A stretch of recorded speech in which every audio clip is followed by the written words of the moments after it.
What's going on, guys? My name's Spence, And I'm Mitch. and we're two brothers who really love King of the Hill, reviewing every single episode in the series. And we're almost done season two.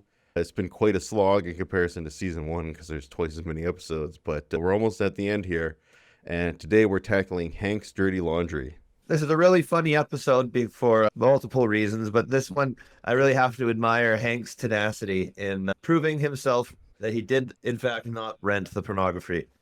Yeah, that's the one great thing about Hank, and I think we can all find Dale with his metal detector. We can all find it inspiring because I would never ever want to admit to something that I didn't do. And it can be hard, especially if everybody's putting pressure on you. But Hank doesn't buckle at all. He's got some serious pressure applied by the wife, who, as we can see, is drying the laundry on the clothesline. I feel like that's a very old timey thing. I haven't seen someone do that in a very long time. It's because their dryer's broken. Yeah, that's right. Yeah, the dryer's busted up. And one thing I wanted to say about this episode is extremely well liked by the King of the Hill community. On IMDb, it's a 14th highest ranked of all the episodes. Yeah, it's really well liked and really well remembered by a lot of people. The premise is pretty funny, though. It's memorable for sure. Definitely. And I love how Hank basically is selling the salesman on the benefits of a propane powered dryer. Oh, man. He tells him he's going to give him some brochures about it and gives him his card. Correcting the salesman. Hank, he's always in sales mode. It's because he loves what he does, man. Yeah, I loved it. Yeah. I hope that I love my new career as much as Hank loves propane.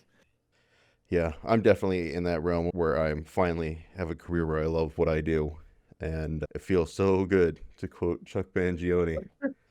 Oh, I like this little gag too where Buckley won't say hey because he's on his break for being the greeter. It's great subtle writing for the show, as always. And that's something that's definitely exploded is these ideas of every store has its own credit card. Now it's just not like every store. It's like every tiny little thing out there has its own fucking version of a credit card that they're trying to sell you. Oh yeah, it's nonstop too. Every time you check out, they're trying to sell you a credit card somewhere. It's brutal. Yeah, it's become a way for all of these different retail stores to basically steal extra money from you. Yeah, squeeze a little more out of you. Exactly. There's a lot of people lined up behind Hank, and unfortunately, he is not going to get approved for his credit card because he has bad credit. He's got a little franny face. And we all know Hank, and having bad credit is destroying him. Exactly, right? He definitely considers that being on time, being prompt, following the rules are things that he absolutely upholds and values. So he's shocked that he has bad credit. And the reason is because apparently he didn't return a video to the Arlen video store Cuffs and collars. specifically, which we end up learning is a pornography. And another thing about this episode is it makes it feel like a blast from the past is obviously a video store. That's something my kids will never understand. VHS, no less. Yep. Yeah, it's like how it feels like, yeah, this is like the equivalent of a record player or something like our dad grew up with that we had no idea what the hell that was Family or how that radio. worked.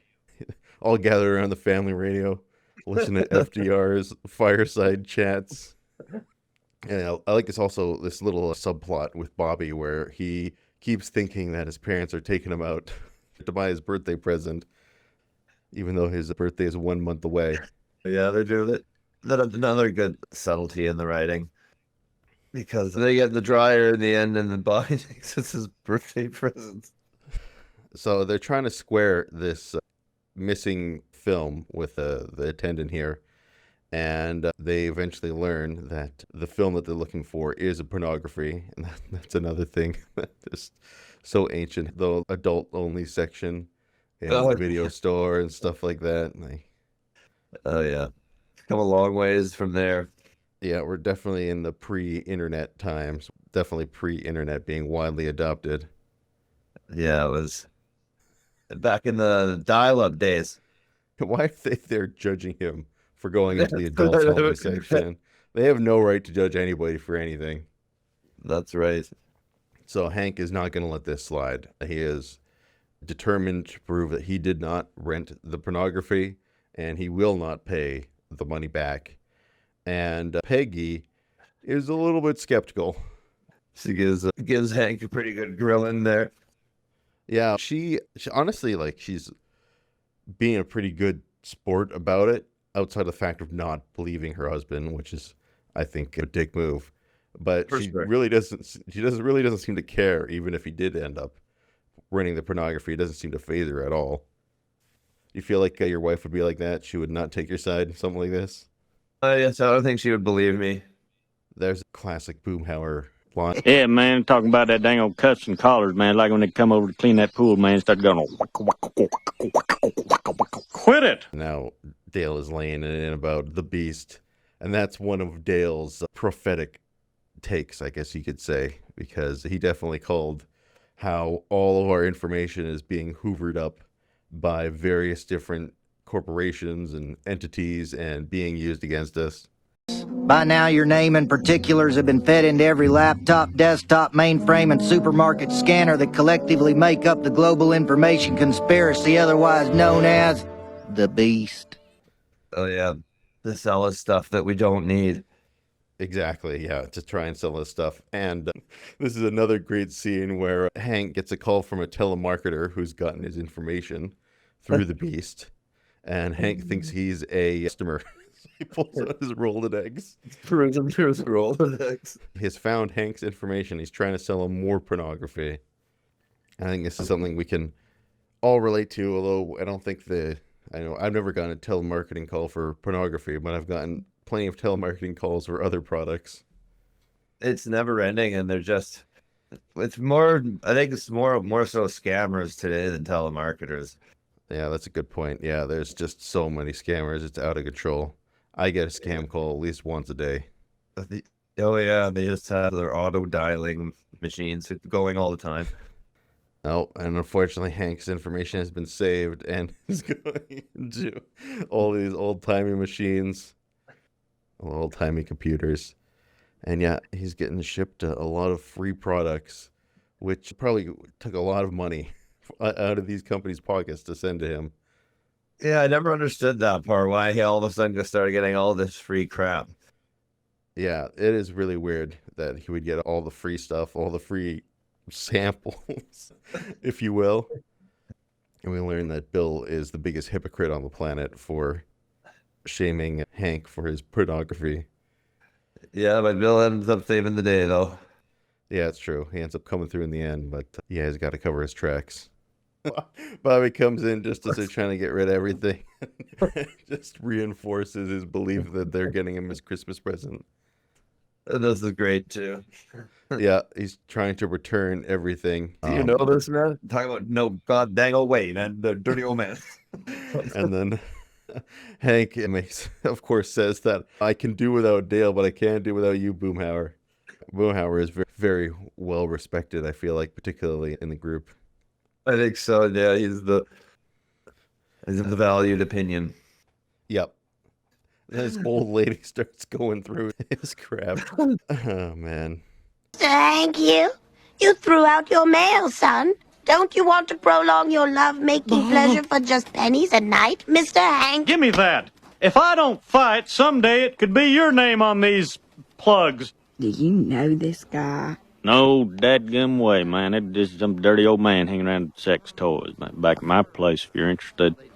Yeah, you really feel for Hank. It's just everyone is stacking up against him, and it even gets you wondering, like, did Hank actually end up buying the pornography after all? They never explained how it actually ended up happening, how Hank got the charge on his account. Yeah, that's a good point. They never explain it. Just assume that happened accidentally. I've never been to a dump like this either. I don't know what the dumps are like in the States, but up here, our dumps are actually quite nice, quite pleasant. They're well organized. They're still dumps, but yeah, they're pretty well organized. And I feel like this is extremely unrealistic. A police officer would not come and harass him over this kind of stuff. At least a police officer has a lot better things to do with their time than to be patrolling the dump. Yeah.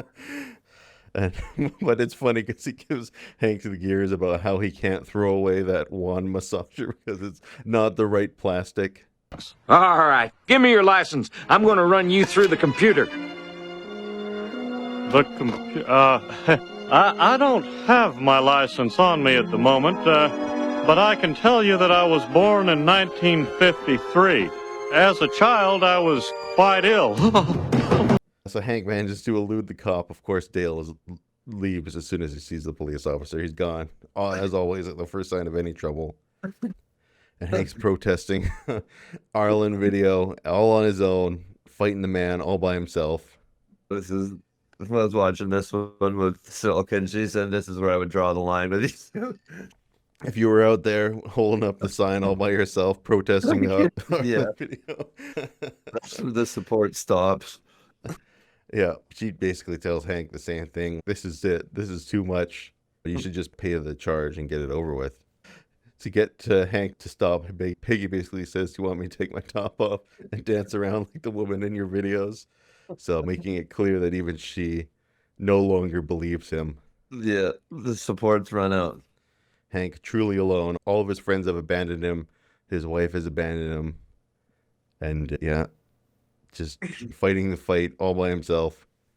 And he's still going for it, though. That's admirable. Yeah, it's true. You got the truth on your side and you know you didn't do something.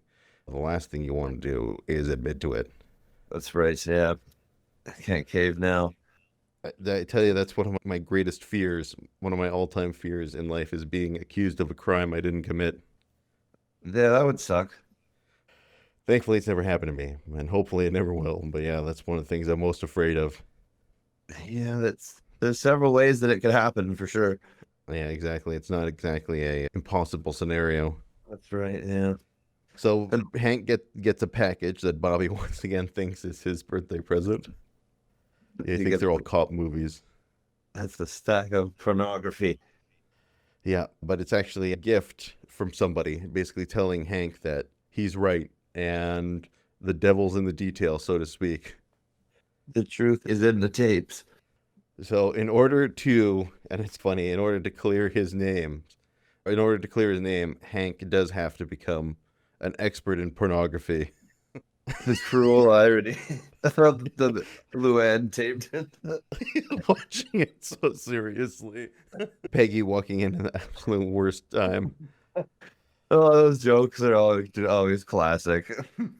Yeah, this is just such a funny episode. I'm assuming Hank is absolutely not enjoying this experience whatsoever. He's gotten into it, though. He's been taking notes. But he takes a picture too. He finds the piece of evidence that he's looking for at the end of the day and is going to take Arlen video to small claims court. The plaintiff must return the sunglass. And small claims. Yeah. So now we get an epic courtroom battle where Hank is going to defend himself. And he's got the evidence to prove his innocence. Hank does a really good job of portraying a passionate lawyer. Yeah. Bobby thinks that they're having a surprise party at his house, but really nobody's there. They're all in court. Hiding in the closet.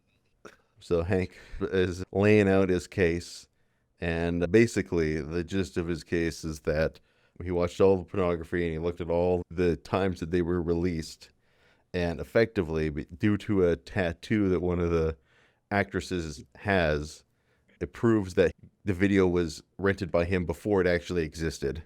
So he couldn't possibly have rented a video that didn't exist. Yep. So it ended up being a big mistake all along somehow. That's a pretty big fuck up by Arlen Video to assign a video to somebody that hasn't even come out yet.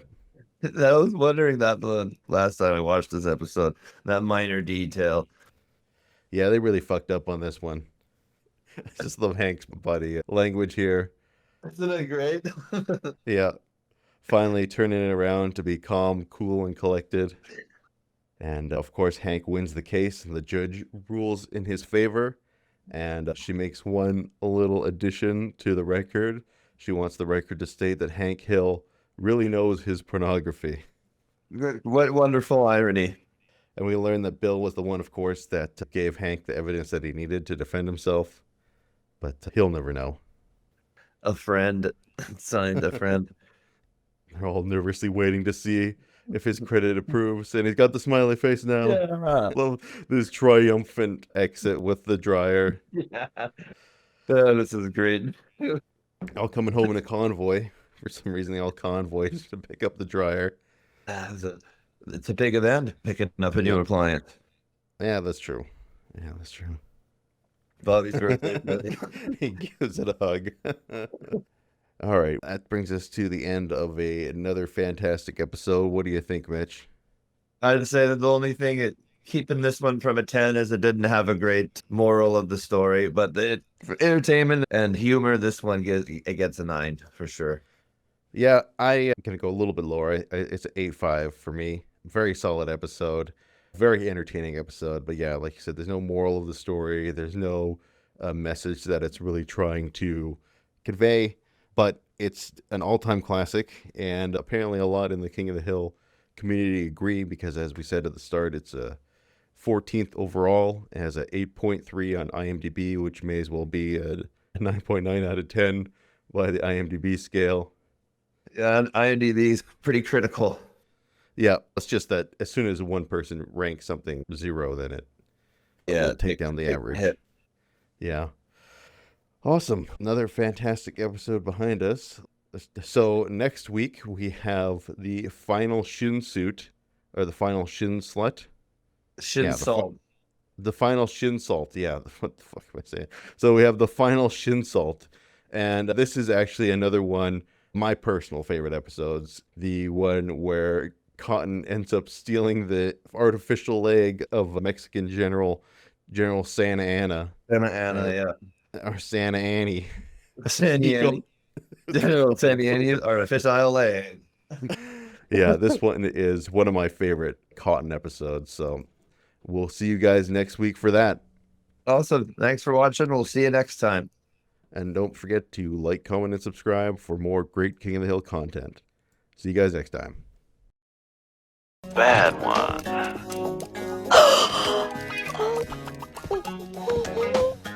Bobby, for the love of God, get out of the house!